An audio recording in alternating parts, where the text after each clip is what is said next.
అందుబాటులోకి వచ్చింది. ఈరోజు ఇక్కడ నేను చూస్తున్నాను, ఈరోజు డ్రోన్ ఉంది. డ్రోన్ కానీ పామాయిల్ తోటల మీద రన్ చేస్తే ఏ చెట్టు రోగం ఉన్నా సరిగా లేకపోయినా అది డయాగ్నోస్ చేస్తుంది. నేరుగా ఆ చెట్టునే కరెక్ట్ చేసే పరిస్థితి వస్తుంది. ఇలాంటి కొత్త కొత్త టెక్నాలజీస్ వచ్చాయి. దీనివల్ల ఆదాయం పెరుగుతుంది, ప్రొడక్టివిటీ పెరుగుతుంది, దిగుబడి పెరిగే అవకాశం వస్తుంది. నేను అందుకని టెక్నాలజీని ఎక్కువ వాడుతున్నాను. వ్యవసాయం చాలా సమస్యలు ఉన్నాయి. రాయలసీమ మొత్తం హార్టికల్చర్కి వెళ్తున్నాం. ఆంధ్రాలో ముఖ్యంగా కోస్టల్లో ఎక్కువ అక్వాకల్చర్కి వెళ్తున్నాం.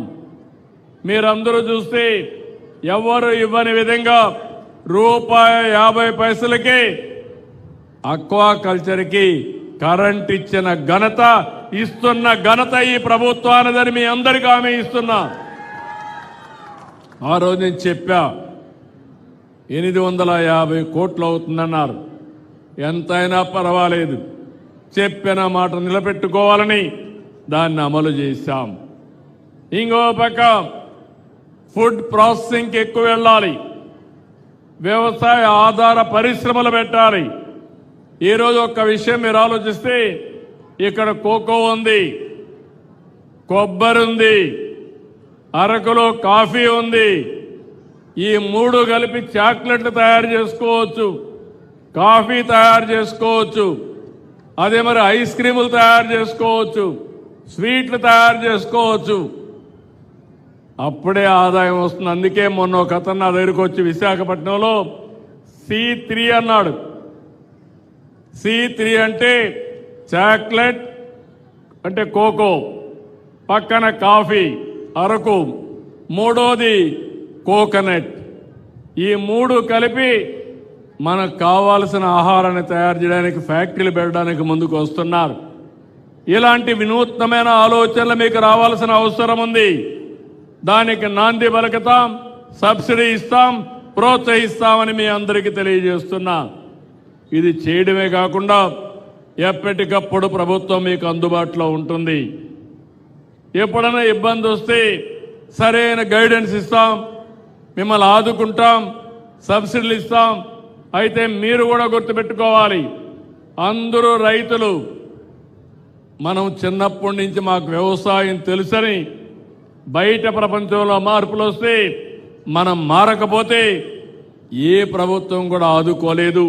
ఆ విషయం మీరు గుర్తుపెట్టుకోవాల్సిన అవసరం ఉంది. రైతులకు ఇబ్బందులు ఉన్నాయి. అయితే ఆ ఇబ్బందులు అధిగమించాలంటే మీరు మేము కలిసి సమిష్టిగా పనిచేస్తే తప్ప ఈ సమస్యకు పరిష్కారం రాదు. ఈ విషయం మీరు గుర్తుపెట్టుకోవాలి. అందుకే 3వ తారీఖున రైతు సేవా కేంద్రం వారిగా ఏ పంటలు ఉన్నాయి, పంటల మార్పిడి ఏ విధంగా చేయాలి, టెక్నాలజీ ఏ విధంగా ఉపయోగించుకోవాలి, ఈ విషయాలపైన చర్చ చేస్తున్నాం. నేను ఒక మాట మీరు గుర్తుపెట్టుకోవాల్సింది, సంక్షేమం, అభివృద్ధి, సుపరిపాలన. ఆ రోజు మాట ఇచ్చా, నేను పవన్ కళ్యాణ్ గారు చెప్పాం, అది ఈరోజు చేసి చూపించాం. 2029కి 20 లక్షల ఉద్యోగాలు ఇస్తాన్నాం. మొన్నే విశాఖపట్నంలో పెట్టుబడుల సదస్సు జరిగింది. 13,25,000 కోట్ల రూపాయలు పెట్టుబడులు పెట్టడానికి ముందుకు వచ్చారు. అప్పటికి 8,80,000 కోట్ల పెట్టుబడులు వచ్చాయి. ఈరోజు ఈ రెండు అయితే దగ్గర 24 లక్షల మంది పిల్లలకు ఉద్యోగాలు వస్తాయి. అది మా గ్యారంటీ అని మరొక్కసారి మీ అందరికీ హామీ ఇస్తున్నా.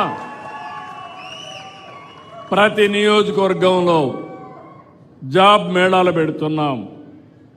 3 నెలలకు ఒకసారి జాబ్ మేళా పెడతాం.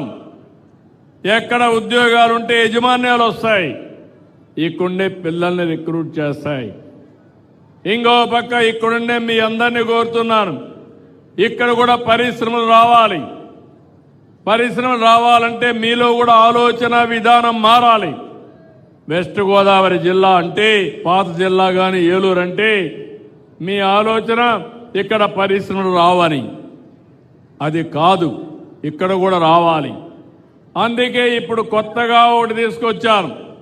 ఒకప్పుడు ఒక పాలసీ పెట్టాను, 1 ఫ్యామిలీ 1 ఐటీ ప్రొఫెషనల్ అని. 25 ఏళ్ల ముందు పెడితే ఈరోజు హైదరాబాద్ నగరానికి వెళ్తే ఆ పాలసీ వల్ల సంపద వచ్చింది. తెలుగు వాళ్ళు ప్రపంచం మొత్తం వెళ్ళారు. ఈరోజు ప్రపంచంలో ఎక్కువ ఆదాయం సంపాదించే వారికి చిరునామాగా ఈ తెలుగు జాతి ఉందంటే ఆ రోజు చూపించిన చొరవ, ఒక్క నిర్ణయం. ఈరోజు అందుకే ఇంకొక మాట అంటున్నాను, 1 ఫ్యామిలీ 1 ఆంటర్‌ప్రెన్యూర్. కుటుంబానికి ఒక పారిశ్రామికవేత్త. అది ఎంఎస్ఎంఈ కావచ్చు, మైక్రో ఎంటర్ప్రైజ్ కావచ్చు, రైతులు కావాలంటే ఫార్మర్స్ ప్రొడ్యూసర్స్ ఆర్గనైజేషన్స్ కావచ్చు. ఇవి పెట్టుకుంటే మీరు పండించే పంటల నుంచి మనం ఆదాయాన్ని సంపాదించుకోవడం, మధ్యవర్తులు లేకుండా మన పనులు, మన వ్యవసాయ ఉత్పత్తులు మనం చేసుకునే పరిస్థితి వస్తుంది. అందుకే వ్యవసాయానికి ఎక్కువ ప్రాధాన్యత ఇచ్చి అగ్రితో పాటు ఈ ప్రాంతంలో పరిశ్రమలు కూడా తీసుకొస్తాం. ఇంకో